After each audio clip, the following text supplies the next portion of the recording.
తెలంగాణ రాష్ట్ర ప్రభుత్వం గౌరవ ముఖ్యమంత్రి రేవంత్ రెడ్డి గారు ప్రభుత్వం ఏర్పాటు చేసి సంవత్సర కాలం అవుతున్న సందర్భంగా ప్రజాపాలన విజయోత్సవాల్లో భాగంగా ఈరోజు తుంగతుర్తి మండలంలోని మంచతండ గ్రామానికి రాగానే మమ్మల్ని ఆహ్వానించి కార్యక్రమాన్ని ఏర్పాటు చేసినటువంటి గ్రామ పంచాయతీ సెక్రటరీ గారికి ఈ గ్రామ ఆధ్వర్యంలో అన్నదమ్ములందరికీ హృదయపూర్వక నమస్కారాలు తెలియజేస్తూ ఈ కార్యక్రమం తెలంగాణ సాంస్కృతిక సారథి సూర్యాపేట జిల్లా ఈవసోడు కళాబృందం చేత ప్రజాపాలన మీద పాటలు పాడి మీకు వివరించబోతుంది కాబట్టి అందులో భాగంగా ఇప్పుడు మీ ముందు వినలాగదని ఒక పాట.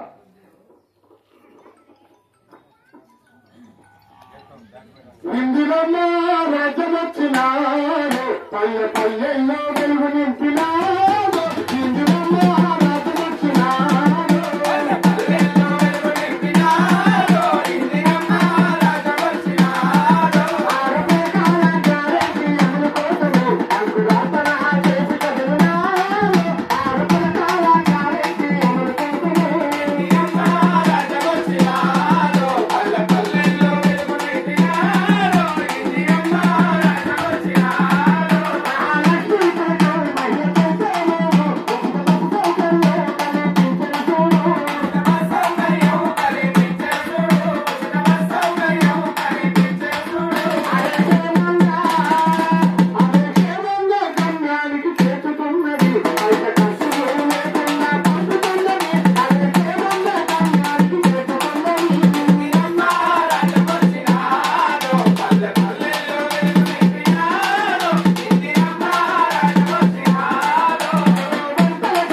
మన రేవంత్ అన్న